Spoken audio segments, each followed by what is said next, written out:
गुरुजी, सत्संग सुनने के बाद समझना, अंडरस्टैंडिंग और एक्शन, इन दोनों में क्या फर्क है और क्या करना चाहिए?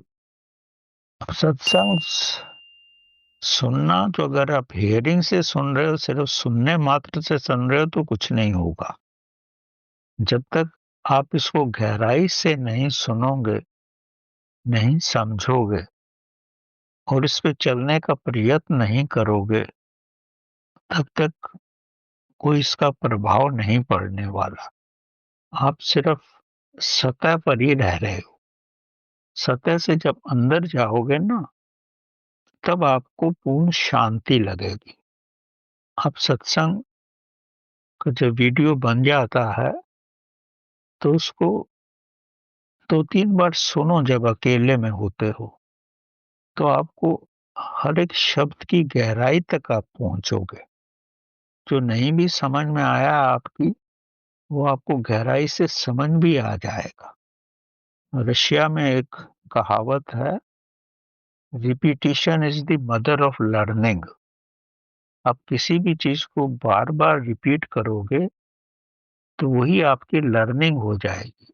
आपको धीरे धीरे ज्यादा गहराई में समझ में आने लगेगा। आप समझते हो एक बार सुन लिया और सब आ जाए, समझ में नहीं आता है। आप एग्जाम के लिए भी तैयारी करते हो, एक चैप्टर को कई बार पढ़ते हो, फिर एक्सपेरिमेंट करते हो, तब जाके समझ में आता है आपको। और फिर भी आपको लगता है कि पूर्ण नहीं समझ में आया। अब ये ज्ञान तो बड़ा गहरा ज्ञान है, ये शब्दों से ऊपर है। मैं कितने भी शब्द यूज कर लूं, किसी न किसी बहाने से आपको स्टोरी सुना करके या कोई कथा सुना करके समझाऊं, प्रयत्न तो मेरा रहता है कि आप उसकी गहराई को समझो। लेकिन वो गहराई तभी समझ आएगी जब आप अपनी चेतना की गहराई में जाओगे। अब जो भी कथा सुनते हो उसको कथा के रूप में मत लो। उसके अंदर जो छुपा हुआ ज्ञान है उसको पकड़ने की कोशिश करो, तब आपकी समझ में ज्यादा आएगा।